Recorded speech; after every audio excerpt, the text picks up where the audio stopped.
Hi, everybody. Thank you for having me, and thank you for sharing the personal story, and always hearing about what innovation does to people is inspiring.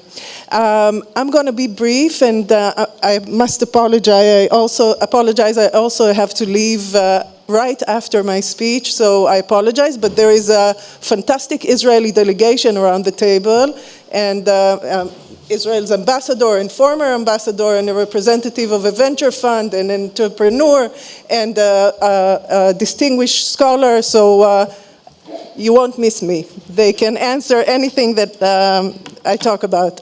So I wanted to briefly share Israel's experience and mainly focus on the role of government and the importance of the role of government in creating the innovation ecosystem in Israel.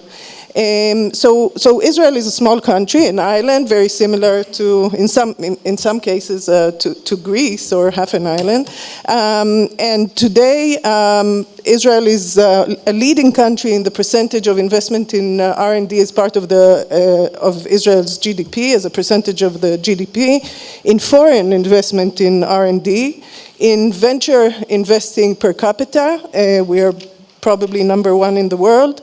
Over 300 multinational companies, including Google, do research and innovation in Israel, and 50% of our exports is high-tech. But that's not always been the case, and I think Israel transformed from an agricultural country into a high-tech powerhouse in the 90s, and the government had a role to play, and since I am representing the government, I wanted to focus on that and to say that the government should, in every point, take the risk and look at the challenges and try to build tools to solve them. And I'll give you a few examples. So during the 90s, Israel, the government, even before the 90s, created an investment fund, or the Research and Innovation Investment Fund, which didn't invest in basic research or fundamental research. It was on top of it, and it invested in industrial research and innovation. So it shared the risk with the companies and with the entrepreneurs in order to bring their innovation to life and to make it a success as much as possible. But during the 90s, Israel didn't have enough money to invest in, enough private money to invest in those companies. And the government created a very came with a very interesting initiative called the Yuzma Fund, which basically established the first 10 venture funds in Israel. One of it was a government RFP that created 10 venture funds. Each one was $10 million of government money, or even $8 million of government money and $12 million of private money, created the 10 venture funds, which most of them are active till today in Israel, and created a vibrant private investment tool to help boost Israeli entrepreneurship and innovation. Another government initiative was the creation of the first technological incubators, the 24 technological incubators that helped absorb the over 1 million Russian immigrants that came to Israel at the time, and take their skills and knowledge and create companies out of them, boost their entrepreneurial skills. Another government initiative was the openness to the world and the collaboration, mainly at the beginning with the US, and created an R&D fund with the US, a $100 million fund, to boost innovation between Israeli companies and US-based companies. So those things the government did and is doing till today. Today the government is looking at other challenges, for example,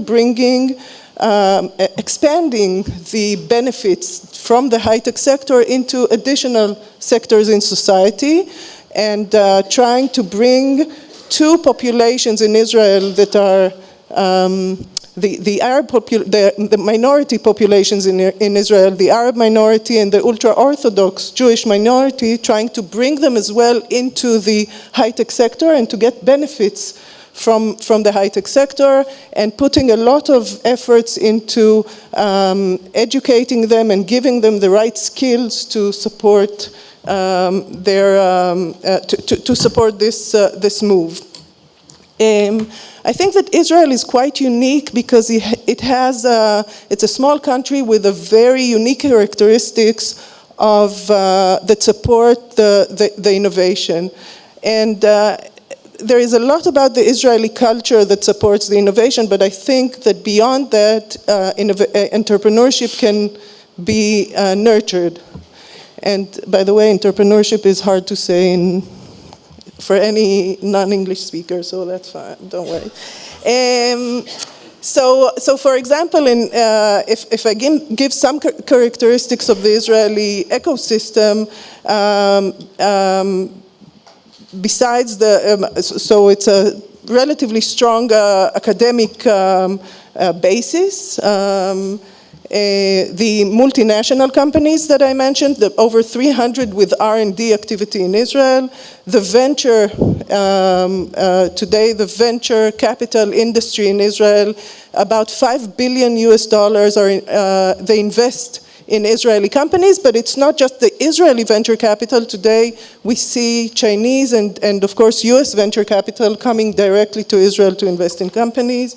The government support, the collaboration and the openness to the world, and we must not forget also the Israeli Defense Forces, that today the largest unit, I think, in the Defense Forces is the technological unit, which then creates a lot of young people coming out of the army with fantastic ideas to build companies into the civilian, of course with civilian use.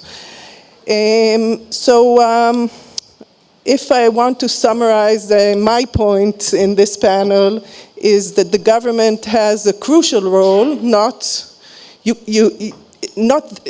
the one responsible, but definitely is a crucial player in the game. The government should take risks. The government should look at the challenges in the market and not be afraid of failure and put the money even if it gets lost. And maybe one point on that, the Israeli government doesn't see the loss of money or the failure of a company as a failure. In every company that we invest, even if the company didn't succeed, we see it as a success because the people gained knowledge and their next company will probably be better from the knowledge they gained of how to fail or not to fail. That's the point I wanted to make in this panel. Thank you. Thank you very much.